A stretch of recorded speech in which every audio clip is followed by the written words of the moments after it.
imaginava morar em uma casa estúdio? Não tinha a mínima ideia. Você achou essa história, quando eu falei para você da gente comprar a casa e transformar no estúdio, você achou que era uma loucura? Não achei que era uma loucura, achei que era uma coisa meio difícil de viabilizar, de acontecer na real, né? Mas como você tinha essa vontade, deixei você imaginando aí, não é que saiu mesmo.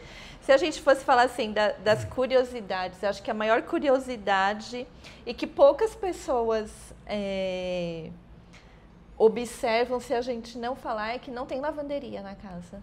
Não tem lavanderia, é verdade.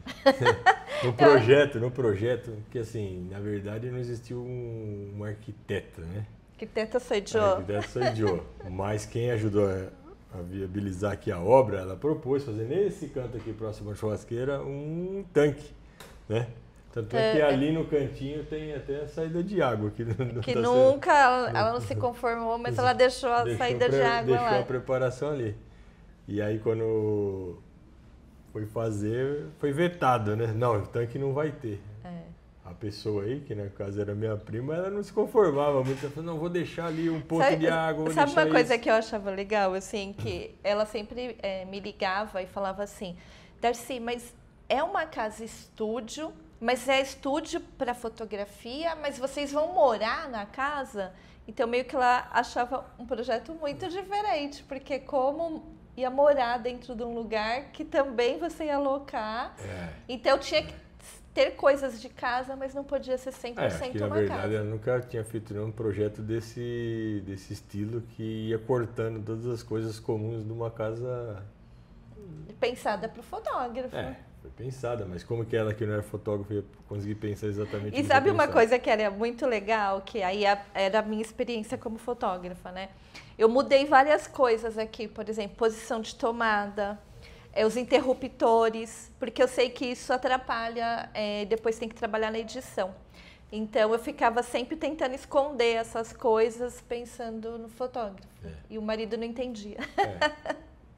Outra curiosidade era a churrasqueira, a posição da churrasqueira. A posição da churrasqueira. Eu queria muito ter uma churrasqueira na minha casa, porque como não tinha nenhuma casa que tinha churrasqueira até então, era só aquelas portáteis, né, que a gente usava, então eu queria churrasqueira. Aí quando eu vi, aí a gente foi pesquisar. Quase pôs a churrasqueira no banheiro, porque era o único lugar que ela não ia aparecer. Na verdade, a gente botava umas caixas de papelão grande aqui, que a gente tinha, e ficava mudando ela de onde ela está originalmente aqui, quem conhece sabe onde que ela fica, aqui no cantinho, ou na parede do meio. Só que assim ficava aqui subindo e descendo de manhã, de tarde, para ver onde a luz, se ia tampar lá, a luz lá dentro. É porque eu fiquei com medo de colocar a churrasqueira e perder a luz natural. Então, o que eu falei para ele, antes da gente decidir um lugar, a gente vai testar. Então, a gente colocava ela provisoriamente, a gente montou uma estrutura com caixas, colocava ela em cima e a gente foi movimentando para ver em que lugar eu conseguiria colocar a churrasqueira que não atrapalhasse a luz e nem atrapalhasse o ângulo do fotógrafo. Então, pelo gosto do Marcelo, seria ali naquele canto, mas era ali, hoje ela está aí. Ó. Aqui, ela quase foi ali. Ela quase foi aqui, mas ali ia atrapalhar. Mas ficou ótimo que dá para usar e não atrapalha o fotógrafo. Não atrapalhou ninguém. Acho que não, né? Vamos falar. E não é alugada para eventos, para ninguém poder usar churrasqueira. Nos perguntam isso. Isso sempre te perguntam, né? Mas não pode usar churrasqueira, não. Churrasqueira não pode. Sabe o que eu queria que você contasse para as pessoas? A história desse imóvel aqui, que pouca gente sabe, e eu acho que é uma história muito legal. Esse aí tem aproximadamente aí 40 anos, que é mais ou menos a idade aqui da construção original.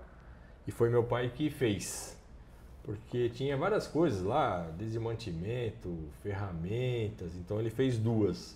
Uma que guardava as compras e tal, né? Porque não cabia nos armários, então ficava o excedente e travessas. Minha mãe tinha muita travessa, assadeira, essas coisas, ficavam guardadas aqui, né? E a outra eram duas. E sobrou essa aqui, que estava em melhor estado.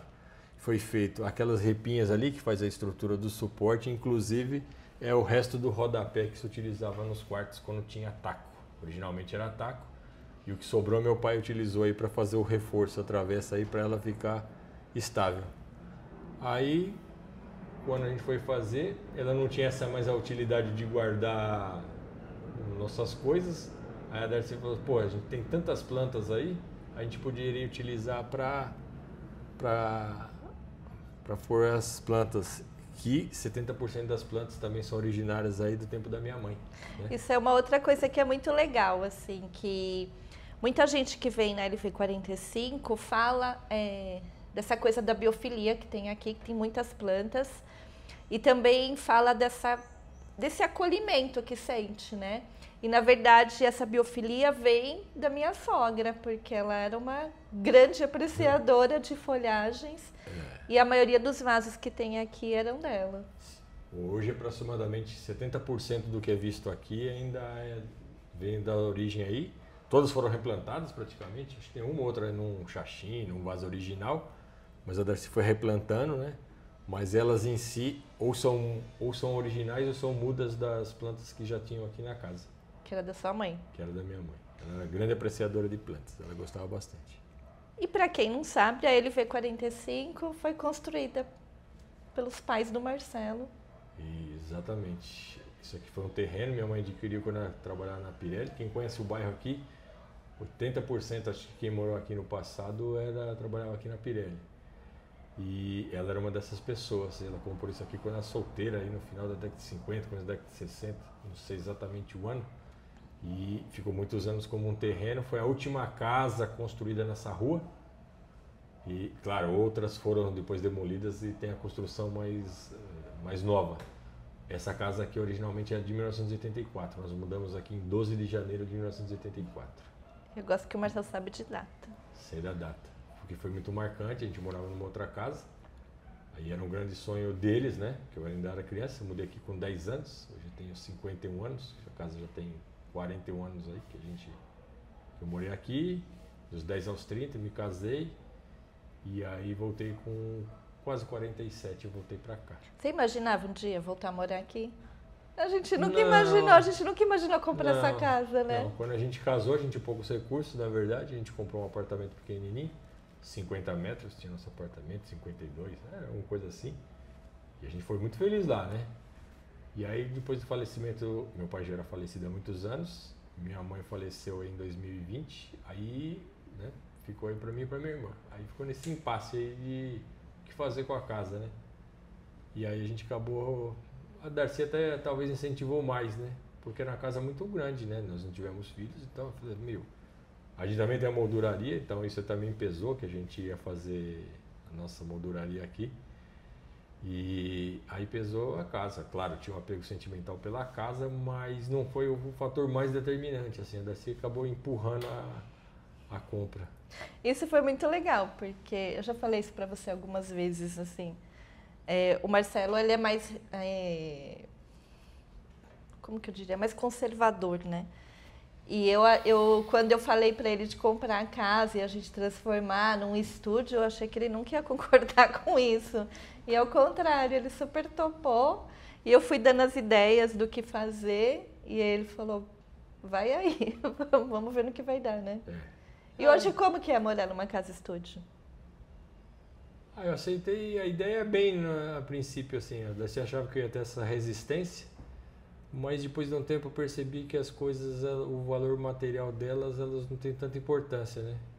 Quando morrem as principais pessoas assim da sua vida, você vê que era só uma casa, né? Mas a construção em si não é importante. Importante são as histórias que ocorreram, né? As felizes, as tristes também, tudo faz parte aí da vida.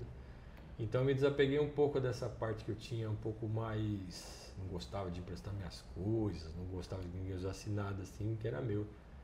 Mas eu percebi que isso aí, na verdade, não valia muito, ou não vale nada, na verdade. Então quando eu teve essa ideia, eu achei interessante, assim. E foi de coração, não fiz forçado ou porque só ela quis. Acabei, concordei com a ideia dela e participei no que pude aí, né? Porque ela tinha essa expertise. E aí deixei na mão dela. Ela que elaborou praticamente todo o projeto aí. Né? Acho que eu só escolhi, na verdade, a churrasqueira. O restante aí, cor, tipo de, sei lá, achei meio estranho quando ela queria duas cores de balcão e pia. Tá bom, vai. Deixa ela fazer do jeito que ela quiser. O teto aí, esse aí do jeito que vocês conhecem aqui, para quem já conhece, que ele é retrátil, aí essa aí foi a ideia minha. Que a gente ia fazer um tipo de cobertura, depois eu vi e falei, não, vamos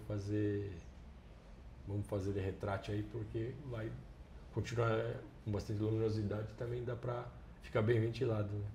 E hoje uma curiosidade, assim, uma coisa que as pessoas... eu acho que o que chama mais a atenção das pessoas é como a gente consegue morar dentro da casa estúdio, né? E fazer essas locações para as pessoas, né? Hoje, como que para você é morar numa casa estúdio? Bom, eu sempre fui uma pessoa mais organizada até do que a Darcy, assim, nas coisas, deixar as coisas arrumadas, né? Quando ela viajava, a casa lá, nosso apartamento ficava impecável, porque... Eu chegava e bagunçava tudo, Você chegava, você bagunçava. Então, assim, eu era mais organizado, nesse sentido aí, de deixar as coisas em ordem. E aí a gente, não sei se foi 100% intencional, mas a gente acabou arrumando lugar para todas as nossas coisas, né? Então as pessoas perguntam como que pode, tem lugar para guardar tudo. Então aí facilitou essa... Na hora de executar, deixar o estúdio em prática, digamos assim, aí ele já tinha as coisas onde guardar. E requer a gente ter essa disciplina de acordar cedo, tirar as coisas, guardar as coisas, trocar lá o lençol lá, a roupa de cama, a toalha, a gente não deixa a nossa toalha pessoal lá para ninguém usar, né? E essas adaptações que têm que ser feitas, que às vezes a pessoa fica admirada, mas na verdade faz parte da rotina. E aí nos adaptamos e a gente faz isso aí tranquilo. É só acordar cedo.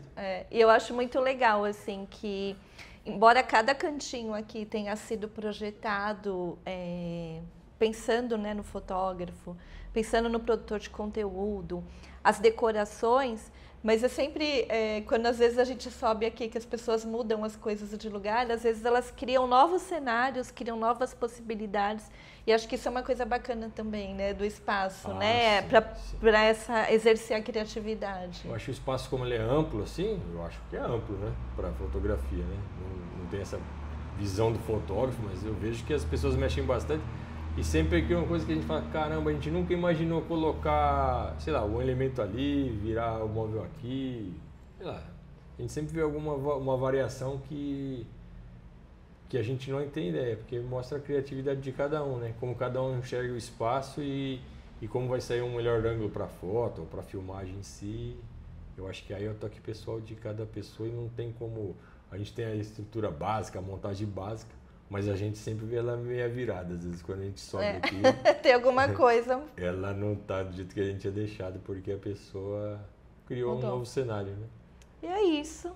E se você já esteve aqui na LV45, deixa aqui nos seus comentários como você se sentiu no espaço. E para você que nunca esteve aqui, fica o convite então para você vir conhecer o nosso espaço, tomar um cafezinho aqui com a gente. Vem para cá, vocês serão muito bem recebidos.